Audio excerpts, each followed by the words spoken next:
Waktu itu aku cuma mau ambil warisan. Tapi sejak pulang dari Kalimantan, rumahku gak pernah sepi dari suara bayi menangis. Padahal bayiku belum lahir. Istriku mati, anakku mati, dan yang paling ngeri, mereka bilang aku bawa sesuatu pulang. Bukan benda, tapi sesuatu yang lapar dan tidak bisa balik sendiri. Inilah kisah ketika tanah memakan tumbal dan belum puas. Halo semuanya, bismillah, assalamualaikum. Selamat hari Kamis, tanggal 22 Mei tahun 2025. Fakta Sejarah kembali menyajikan hiburan misteri menemani aktivitas teman-teman di sana, baik yang lagi rebahan ataupun lagi berkegiatan. Semoga bisa terhibur ya. Dan ini dia selengkapnya.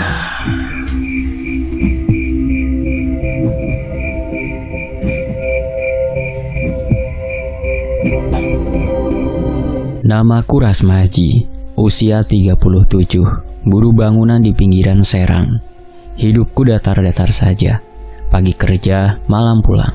Sesekali main dengan anakku, Cerut, yang masih kelas 1 SD. Istriku, Yasiah, sedang hamil tua anak kedua kami. Aku tidak pernah percaya takdir bisa berubah dalam semalam. Sampai sore itu, telepon tua di dinding rumahku berdering. Suara di ujung sana berat dan beraksen Kalimantan yang sudah lama tak ku dengar. Namanya Tulah. Katanya kerabat jauh dari pihak almarhum bapak tiriku. Dengan suara datar, dia bilang, "Bapakmu, si Argalang, meninggal. Warisan tanah mau dibagi. Namamu ada di situ." Aku terdiam. Argalang, lelaki yang hanya hidup beberapa tahun dengan ibuku sebelum ia meninggal karena demam berdarah. Hampir tak pernah ku tahu kabarnya. Aku bahkan tak merasa bagian dari keluarga itu. Tapi kata warisan seperti nyala lampu di lorong gelap. Aku yang nyaris tak pernah punya tabungan lebih dari 1 juta di dompet, terpikat oleh kemungkinan. Yasia mengernyit waktu ku bilang ingin pulang ke Kalimantan. 10 tahun gak ada yang ingat kamu di sana. Kenapa tiba-tiba dapat warisan? Katanya. Aku jawab seadanya. Mungkin memang rezeki.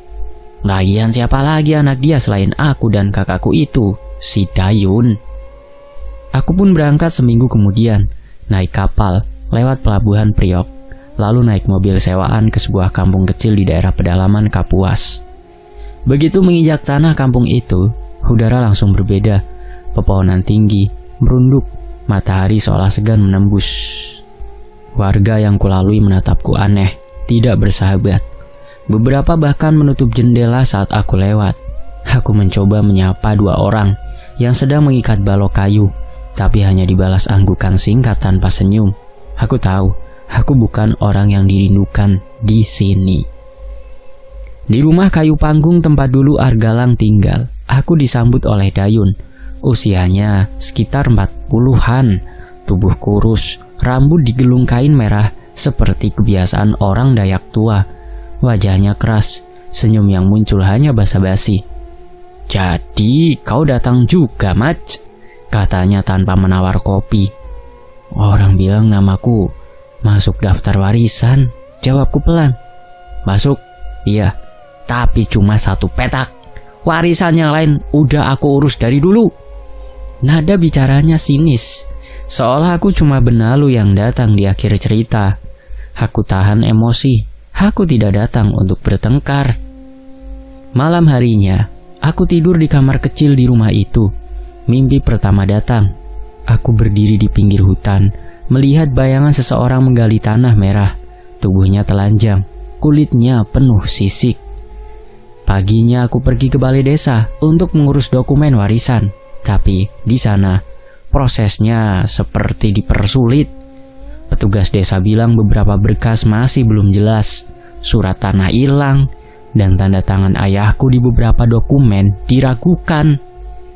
Saat aku duduk termenung di warung tua pinggir jalan, seorang pria tua duduk di sebelahku. Wajahnya keriput, tangan kotor penuh getah pohon, matanya sipit seperti menyimpan sesuatu. "Kau anaknya Argalang ya?" tanyanya tiba-tiba. Aku mengangguk. Kau pasti dihalang-halangi, katanya sambil menghisap rokok linting. Kalau kau mau, aku antar kau ke orang yang bisa bantu. Bukan aparat, bukan pengacara, tapi dia bisa bikin urusan lancar. Namanya Pak Rende, tukang getah yang katanya pernah jadi murid orang pintar. Ia bicara tentang Jalung Sarbanu, seorang dukun tua yang tinggal di tengah hutan. Ia bilang, kalau urusan manusia mandek, minta tolong ke yang tak kelihatan. Aku bukan orang bodoh, tapi saat orang-orang mulai menutup pintu dan warisan seolah menjauh, godaan untuk mencari jalan pintas terlalu kuat. Kami berjalan sore itu juga, melewati sungai kecil, menembus semak berduri, dan sampai di sebuah rumah kayu kecil. Diapit 2 pohon beringin tua, asap tipis keluar dari celah dinding rumah, dan bau menyan langsung menusuk hidungku. Di teras, duduklah seorang lelaki tua bertubuh bungkuk. Matanya putih seluruhnya, bajunya lusuh, lehernya dipenuhi manik-manik dari kayu dan gigi hewan. Sudah kutunggu, katanya tanpa kutanya. Namanya Jalung Sarbanu. Ia memintaku duduk bersila. Ia pegang tanganku. Jemarinya dingin, keras seperti kayu. Ia tidak tanya namaku, tidak minta latar belakang. Kau diblokir oleh darahmu sendiri, tapi itu bisa dibuka.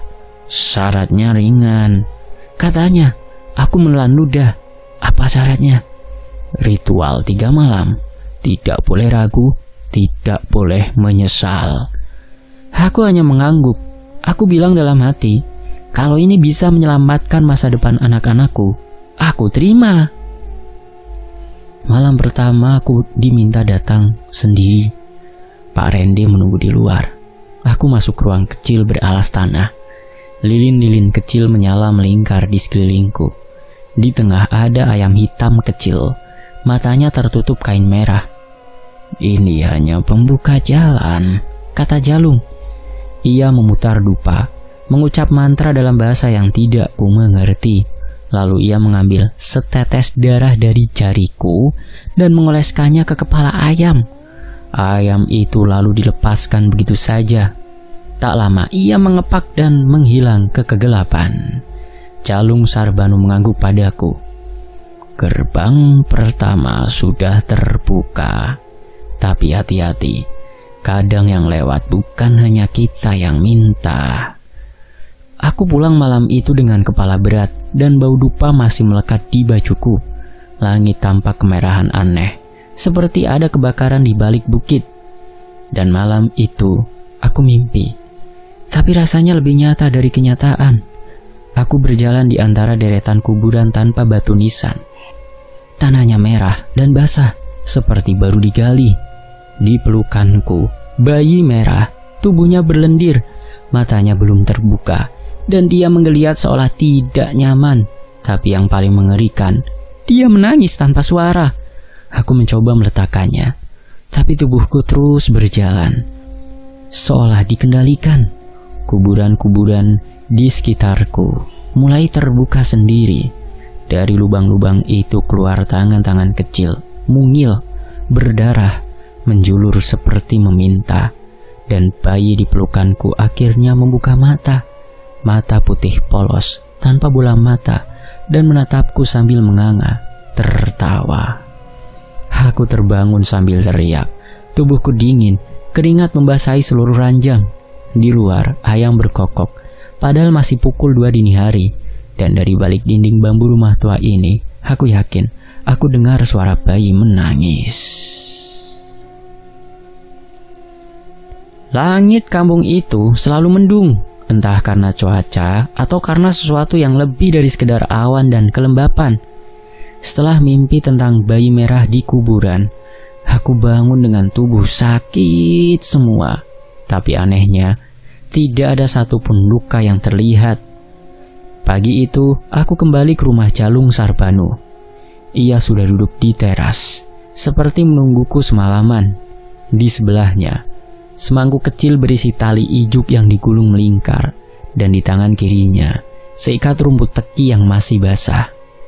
Ya, aku tahu kau akan datang, katanya tanpa menoleh. Kalau kau ingin tanah itu cepat jadi milikmu, sekarang waktunya kau pilih jalan. Aku duduk di depannya. Tanpa bicara ia mengangkat tangannya, menggambar garis imajiner di udara seolah memisah dua jalur. Jalan pertama, terang, tapi panjang dan banyak ujian. Bisa bertahun-tahun, bahkan mungkin tak pernah sampai. Kau harus kuat, sabar, dan banyak doa. Aku mengangguk lalu menatapnya lebih dalam. Dan yang satu lagi, cepat, tapi bayarannya bukan uang, bukan tenaga. Ia menatapku tajam. Kau akan berurusan dengan yang tak bernama, yang tak punya mulut, tapi lapar, selalu lapar. Aku tidak berpikir panjang. Aku teringat pada cara Dayun memperlakukanku. Bagaimana para tetua desa seolah menganggapku hanya bayangan dari masa lalu. Aku bukan siapa-siapa di tanah yang seharusnya setengah milikku. Harga yang tak berupa uang. Itu terdengar seperti tawaran yang bisa dinegosiasikan. Aku ambil jalan cepat, seperti ritual malam kemarin. Jawabku. Jalung tak berekspresi. Ia berdiri perlahan, masuk ke dalam rumahnya lalu keluar membawa mangkuk tanah liat dan gulungan kain merah. Ia membuka gulungan itu. Isi dalamnya tali ijuk yang sudah dipilin, berbau anyir, seperti sudah lama direndam dalam darah. Letakkan tangan kananmu, katanya. Aku patuh. Ia mengambil pisau kecil dan tanpa peringatan kembali menyayat telapak tanganku. Darah langsung mengalir, menetes ke tali ijuk. Darahmu adalah surat. Api ini saksi. Mulai malam kedua ini, semua gerbang terbuka. Ia menaruh ijuk berdarah itu ke dalam mangkuk, lalu membakarnya.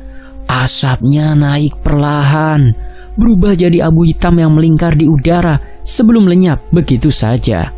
Tapi baunya seperti campuran rambut terbakar dan bangkai kadal. Aku nyaris muntah. Jalung lalu menaburkan sisa abu ke tanah sambil berkomat kamit. Ritual kedua ini, mereka sudah tahu namamu sekarang, katanya. Jangan pernah sebut nama istrimu, jangan bicara soal anakmu, dan ingat satu hal, Rasmaji, jangan pernah meminta lebih dari yang dijanjikan. Mereka cepat tersinggung. Aku mengangguk, masih menahan perih di tangan. Jalung menepuk pundakku. Sekarang tunggu, tanda-tandanya akan datang. Dan tanda-tanda itu memang datang, cepat. 2 hari setelah ritual, Dayun jatuh dari motornya dalam perjalanan ke kantor desa. Kaki kirinya patah. Ia tidak bisa datang ke pertemuan warisan yang dijadwalkan ulang. Orang-orang desa mulai mendekatiku, lebih ramah. Dan satu demi satu, dokumen-dokumen yang katanya hilang tiba-tiba ditemukan di laci kantor kepala desa. Pak Tulah bahkan berkata, mungkin memang jalanmu yang terbuka, Maj. Tapi aku tahu ini bukan jalan biasa. Setiap malam mimpi itu datang, tapi kali ini bayi merah itu tidak diam. Ia muncul merangkak dari tanah kuburan. Tubuhnya kini berlumur darah dan kepalanya terbalik ke belakang. Mulutnya sobek hingga ke telinga. Ia menangis, tapi suara tangisnya seperti suara piring pecah. Lalu dia akan duduk di pangkuanku, mengelus pipiku dan berkata pelan, "Aku belum cukup." Aku bangun dengan teriakan. Jerut, anakku sempat mimpi buruk juga. Ia bilang ada bayi kecil berdiri di depan rumah malam-malam, padahal kami di Kalimantan dan anakku di Serang, Jawa. Hari ke-7, Jalung Sarbanu memanggilku kembali. Ritual malam ketiga, ritual terakhir malam ini, katanya. Aku datang menjelang maghrib. Kali ini tempat ritualnya bukan di rumah Jalung, tapi di pinggir sungai tua. Di bawah pohon gaharu raksasa, Jalung sudah menyiapkan lingkaran dari garam dan ijuk di tanah. Dan di tengah lingkaran itu ada ayam hitam yang diikat kedua kakinya. Ayam ini bukan hewan biasa. Ia penampung sekaligus pembuka sempurna. Ritual ini memanggil yang terakhir. Aku duduk di dalam lingkaran. Jalung memberikan sehelai kain putih padaku. Ikat kepalamu. Malam ini jangan lihat ke belakang. Apapun yang kau dengar, jangan toleh. Karena kalau kau menoleh, mereka akan melihatmu juga. Aku hanya menelan ludah, tidak bertanya apa-apa. Jalung mulai membaca mantra, bahasa yang lebih kasar dan keras dari sebelumnya. Suaranya menggema di antara pepohonan. Angin tiba-tiba bertiup kencang, membawa bau busuk yang menusuk. Daun-daun kering berterbangan, dan ayam hitam itu mulai menggelinjang hebat. Lalu Jalung menoleh padaku. Sekarang ambil ayam itu. Dengan mulutmu, patahkan. Aku menatapnya tak percaya, tapi Jalung tak berkedip. Mulutmu lebih kuat dari tanganmu. Kalau kau gunakan tangan, ritual ini batal. Gunakan mulut, gigit lehernya, dan putar. Aku menggigil. Tapi dalam kepalaku aku teringat ejekan Dayun, tatapan sinis warga, harta yang bisa memberiku dan Yasia kehidupan lebih baik di Jawa. Aku gigit. Leher ayam itu hangat. Bau amis darah langsung memenuhi rongga mulutku.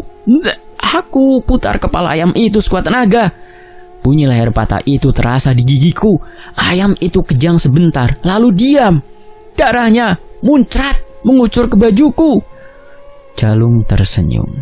Ia mengambil bangkai ayam itu, menguburnya dalam lubang kecil, lalu menaburkan garam dan abu ijuk di atasnya. Ia menepuk pundakku. Selesai. Kau sudah masuk sempurna. Sekarang tunggu mereka menepati. Aku berdiri. Tubuh gemetar. Saat aku melangkah pergi, dari kejauhan aku mendengar suara bayi menangis lagi, tapi kali ini lebih dekat, lebih jelas. Aku ingat pesan Jalung, jangan menoleh. Tapi aku bisa merasakan tangan kecil mencubit tumitku. Aku tetap berjalan, nafasku sesak, tapi aku tidak menoleh, tidak satu kali pun. Sesampainya di rumah, aku langsung mandi, tapi darah ayam itu sulit hilang. Bau amisnya masih menempel, bahkan saat aku sudah mengganti baju 3 kali. Dan malam itu aku mimpi lagi. Tapi kini tidak hanya bayi merah. Kini aku berdiri di tengah sawah yang penuh tengkorak kecil. Bayi itu berdiri di depanku, menunjuk ke belakangku, dan berkata dengan suara dalam, 1 tidak cukup, 2 belum lunas. Kau tahu itu kan? Aku bangun, tapi kali ini ada bekas tangan kecil berlumur tanah di dada bajuku. Aku tahu, perjanjian telah dibuat. Jalan cepat yang kumilih mulai menunjukkan harganya. Singkat cerita, Rasmaji menginjakan kaki di Serang dengan nafas lega. Di dalam tas kerjanya yang sudah usang, tergulung rapi berkas warisan, surat tanah, akta jual beli terakhir, dan pernyataan dari pihak desa Kalimantan yang kini sah menyebut namanya sebagai satu-satunya ahli waris. Ia memenangkan apa yang selama ini ia cari, warisan dan haknya yang dulu dianggap angin lalu. Sesampainya di rumah, Yasia menyambutnya tanpa senyum. Wajahnya pucat, mata sembab. Rambutnya yang biasanya terikat rapi kini terurai tak terurus. Perutnya yang sudah membuncit tampak berat digerakkan. Bu, aku pulang, kata Rasmaji menjium keningnya. Yasia memeluknya pelan tapi kaku. Jerut di dalam kamar, bisiknya. Dia beda sekarang, lanjutnya. Rasmaji mengernyit. Maksudnya? Yasia tidak langsung menjawab. Ia menunduk lalu berkata lirih. Dia suka main sendiri, di bawah ranjang kadang bisik-bisik, kadang manggil nama yang bukan kita, dan ia menatap suaminya dengan wajah cemas. Dia bilang, adiknya udah datang duluan. Rasmaji merasa tengkuknya dingin. Ia menyusul masuk ke kamar anaknya. Jerut sedang duduk di sudut ruangan, mengaduk tanah di dalam baskom kecil. Ngapain Jerut? Bapak pulang. Main sama adik. Adiknya di mana? Jerut menuju ke kolong ranjang. Dia malu takut keluar, tapi dia tahu bapak udah pulang. Rasmaji tersenyum kaku. Ia mengusap kepala anaknya, tapi tangannya terasa dingin saat menyentuh ubun-ubun Jerut. seperti menyentuh tanah basah di pagi hari. Malam itu, lampu ruang makan padam sendiri 2 kali. Sekali ketika Rasmaji memanaskan makanan, sekali lagi ketika ia hendak membuka pintu belakang untuk merokok. Dari balik pintu, ia sempat mendengar suara tangisan, tapi bukan tangisan bayi biasa. Tangisan itu seperti erangan, dalam, serak, dan berat, seolah bayi itu sudah terlalu lama menangis. Beberapa hari berlalu, tapi tidak ada yang membaik. Yasia semakin pucat. Ia mulai mengeluh soal mimpinya. Aku mimpi bayi kita gelap, hitam semua, bahkan bukan kulitnya, tapi badannya seperti dibalut arang. Dia bukan nangis, dia gereng, giginya tumbuh duluan, bukan matanya. Ia menangis dalam pelukan Rasmaji.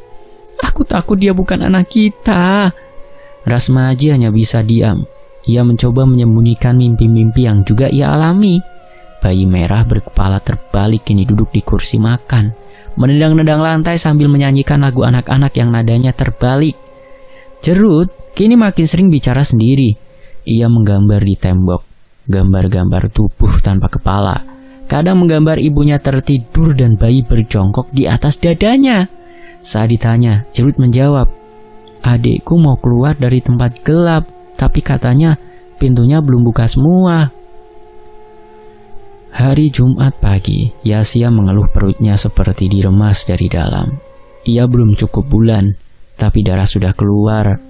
Di rumah sakit dokter terlihat panik. Detak jantung janin terdengar samar.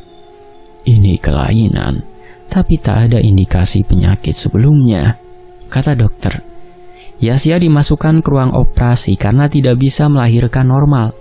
Rasmaji hanya bisa duduk di luar, berdoa, tapi pikirannya kosong, hatinya gelisah, seolah tubuhnya masih tertinggal di Kalimantan. Setelah 2 jam, seorang perawat keluar dengan wajah pucat. Pak, maaf, tapi kami harus bicara. Rasmaji masuk ke ruang dokter. Kami berhasil keluarkan plasenta, tapi tidak ada bayi di dalam kandungan. Apa maksudnya? Rasmaji panik. Secara medis kandungan itu kosong, tapi semua gejala, semua proses sudah seperti kelahiran biasa. Kami tidak mengerti ini. Lalu bunyi alarm terdengar. Dari dalam ruangan operasi, para perawat lari-lari kecil. Rasmaji dipaksa menunggu di luar lagi. Tak lama seorang suster keluar sambil menangis. Pak, istri bapak kejang-kejang. Kami sudah berusaha. Rasmaji menyerbu masuk. Di dalam, tubuh Yasia terbujur kaku di meja operasi. Mata terbuka lebar. Mulutnya masih setengah berteriak. Tapi lebih dari itu, di lantai, di sebelah tubuhnya ada seekor ular. Ular kecil sepanjang lengan, bersisik merah. Ia melingkar dan mengangkat kepala menghadap Rasmaji.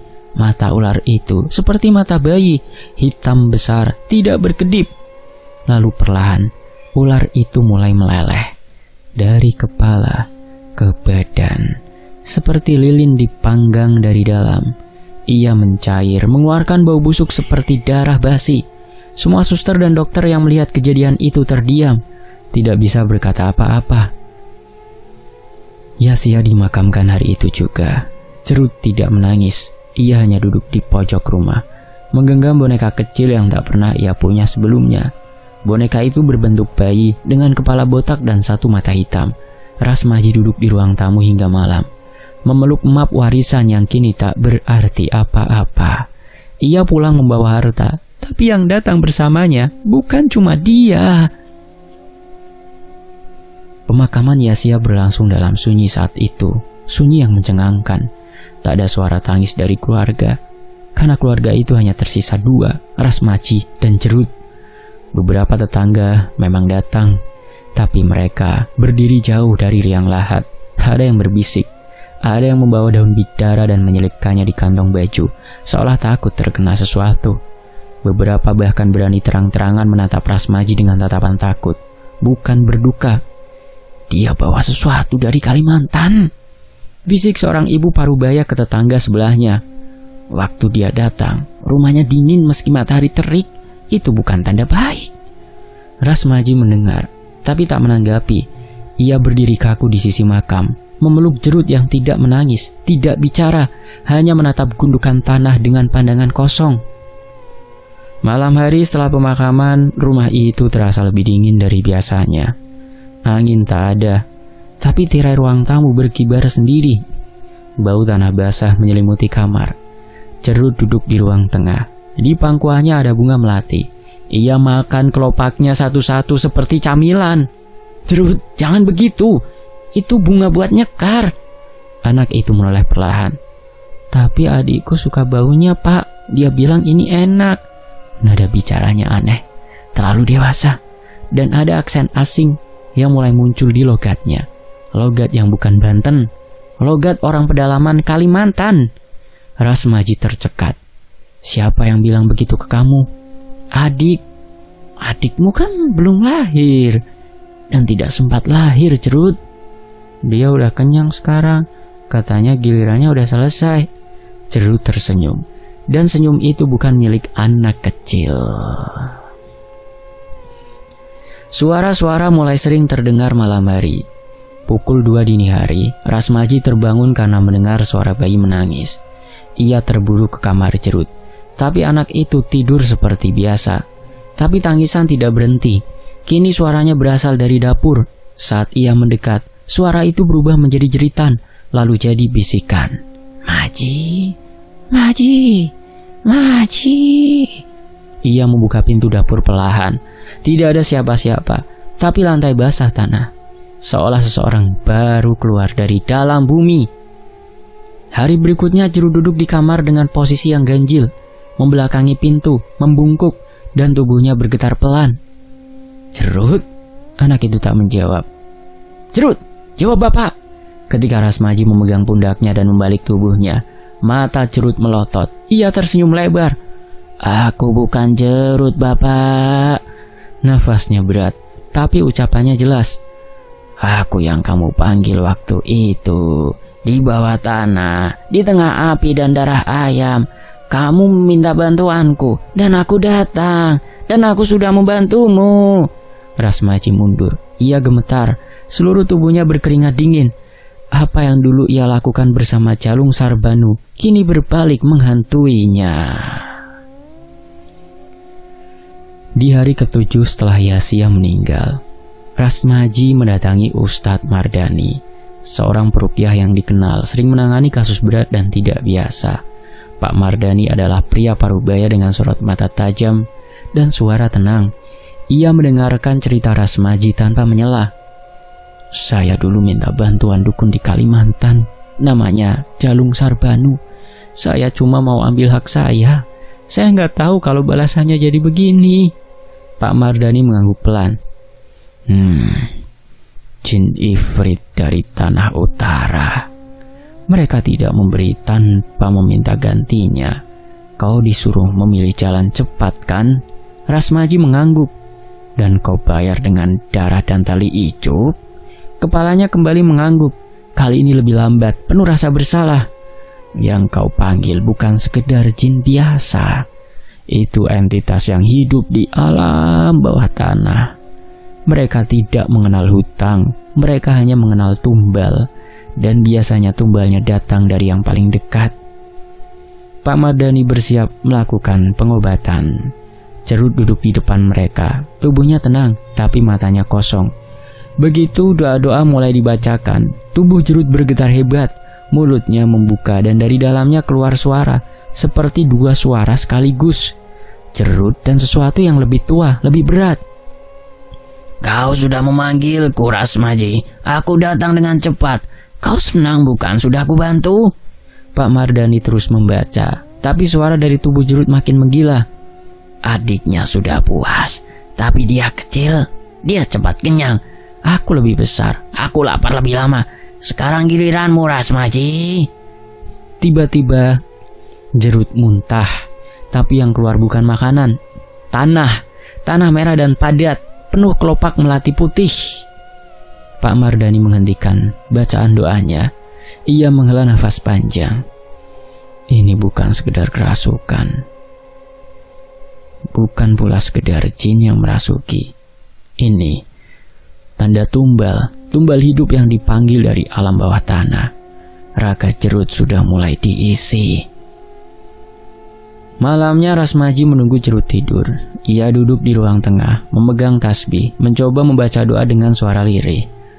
Angin dingin masuk dari sela jendela. Meski kaca tertutup rapat, bau darah dan tanah mulai terasa lebih kuat. Rumah itu seperti tertelan perut bumi. Pukul 2 dini hari lebih, suara jeritan terdengar dari kamar mandi. Rasmaji berlari. Pintu kamar mandi setengah terbuka. Di dalam Jerut terbaring kaku, tubuhnya dingin. Mulutnya penuh tanah dan bunga melati berserakan di sekeliling tubuhnya. Tangannya memegang erat boneka bayi hitam. Di dinding kamar mandi, dengan darah yang mengental, ada tulisan besar. Adiknya sudah kenyang, sekarang giliranmu. Rasmaji terduduk, mulutnya bergetar, dunia berputar di sekelilingnya. Ia ingin teriak, tapi tak ada suara keluar dari tenggorokannya. Tangannya bergetar memeluk tubuh anaknya yang kini tak lagi bernyawa. Di luar kamar mandi, lampu rumah padam seketika. Dalam kegelapan, dari dalam dapur, terdengar suara Maji dan suara gelak tawa bayi yang bukan tawa manusia. Di sisi lain, Rasmaji duduk di lantai ruang tamu yang sunyi. Dingin menyesap tulangnya. Meski matahari sedang tinggi di luar sana, tapi tak ada hangat yang bisa menembus rumah itu. Istri mati, anak mati, para tetangga tak lagi menyapa, hanya lewat dengan pandangan sinis atau doa pelan. Tak satu pun kerabat Yasia datang menjenguk sejak pemakaman. Bahkan adik kandungnya pun menolak mengangkat telepon dari Rasmaji. Ia benar-benar sendiri. Setiap malam suara itu datang.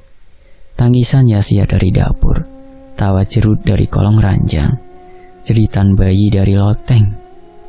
Pernah satu malam Rasmaji mencoba menutup telinga dengan handphone dan memutar bacaan Al-Quran.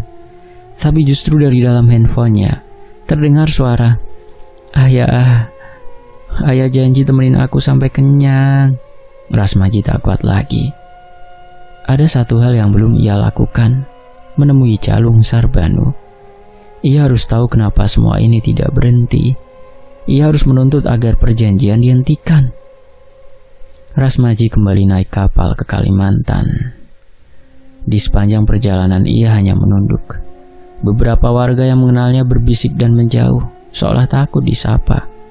Bahkan seorang anak kecil menangis histeris ketika tanpa sengaja menatap mata Rasmaji. Sampai akhirnya ia tiba di desa tempat dukun itu tinggal. Namun rumah Jalung Sarbanu hanya tinggal puing. Bangunan kayu itu habis terbakar, hanya menyisakan tiang arang dan bau hangus yang tak juga hilang. Seorang pria tua, tukang getah yang dulu pernah membawanya ke Jalung, berdiri di kejauhan. Ia menunjuk reruntuhan itu dengan dagu. 2 malam setelah kau pergi waktu itu, rumahnya terbakar. Tak ada yang tahu sebabnya. Mayatnya, sisa tulang kecil ditemukan di bawah tempat pemujaan belakang. Tapi bukan tubuh Jalung, terlalu kecil. Itu seperti tulang anak-anak. Rasmaji mendekat ke puing-puing. Kakinya menendang abu hangus, mencari sesuatu, apapun. Hingga akhirnya, di bawah lempengan batu hitam bekas altar, ia melihat sesuatu yang ditulis dengan arang merah. Tumbal lunas, pintu terbuka. Rasmaji gemetar, matanya membelalak. Ia membaca kalimat itu berulang kali. Kalimat itu bukan berarti akhir, itu pembuka. Ia kembali ke Banten. Kali ini dengan niat yang jelas mengakhiri semuanya. Entah itu hidupnya atau kutukannya. Rumahnya kini tidak lagi terasa seperti rumah. Langit-langitnya menghitam meski tidak terbakar. Dindingnya berembun padahal cuaca panas. Lantai kayunya retak di sana sini seperti tanah yang lapar. Setiap sudut mengeluarkan suara-suara. Kadang suara bayi merangkak, kadang suara cakaran kuku, kadang suara Yasia berbisik. Kamu yang buka pintunya, Mas. Kenapa kamu pergi? Rasmaji duduk di ruang tengah. Ia memandangi halaman depan, pikiran kacau. Tapi tiba-tiba ada dorongan kuat dari dalam dadanya. Ia mengambil cangkul, keluar, berdiri di tengah halaman, dan menggali. Awalnya tanah biasa, lumpur dan akar. Lalu ia menemukan sesuatu. Tulang-tulang kecil, seukuran tulang tangan bayi. Rambut panjang yang dibungkus daun pisang sudah kering dan busuk. Dan di kedalaman 1 meter ia melihat sebuah boneka dari ijuk, mirip seperti buatan dukun. Hanya saja boneka itu memeluk sesuatu. Potongan tali pusar yang mengering, dililit benang merah. Rasmaji terduduk. Ia ingin muntah, ingin menjerit, tapi tubuhnya hanya gemetar. Aku tidak pernah menanam ini. Tapi sesuatu yang ia bawa dari Kalimantan jelas telah menanamnya untuk dia, sebagai tanda, sebagai lambang bahwa rumah ini bukan miliknya lagi, tanpa ia sadari. Malam itu Rasmaji mandi dan memakai baju putih bersih. Ia menyalakan semua lampu rumah, lalu mematikan satu persatu, seperti sedang memberi salam. Ia masuk ke kamar, mengunci pintu dan duduk di pojok. Di atas meja kecil ada foto Yasia dan Jerut. Ia menatapnya lama, hingga lampu terakhir padam sendiri, gelap. Suara tangisan bayi datang, dari balik lemari, dari dalam kasur, dari loteng. Rasmaji duduk diam, lalu terdengar suara langkah merangkak. Cekrek! Suara pintu lemari terbuka. Srek! Srek! Suara gesekan kuku dengan lantai. Tok tok tok. Seperti tangan kecil mengetuk-ngetuk upin. Kemudian dari dalam kegelapan, "Kamu sudah membuka pintu, Rasmaji. Kamu juga yang harus menutupnya dari dalam." Seketika itu angin dingin menerjang. Rasmaji menghembuskan nafas terakhir dan membuka matanya dalam kegelapan lain. Mayat itu ditemukan 2 hari kemudian oleh tetangga yang curiga karena bau busuk. Polisi datang, rumah kosong, tidak ada jenazah. Tapi di kamar utama di lantai kayu ada bekas cakaran kecil, banyak, ribuan. Dan di pojok ruangan ada coretan samar di dinding, seperti ditulis pakai darah. Pintu telah ditutup, perut tanah masih lapar. Akan ada yang dibuka lagi. Selesai. Keinginan adalah sumber penderitaan. Semoga bisa mengambil hikmah dari hiburan misteri ini. Mohon maaf kalau ada salah kata. Fakta Sejarah pamit. Wassalamualaikum warahmatullahi wabarakatuh. Sampai jumpa di kisah lainnya, tetap di Fakta Sejarah. Alhamdulillah.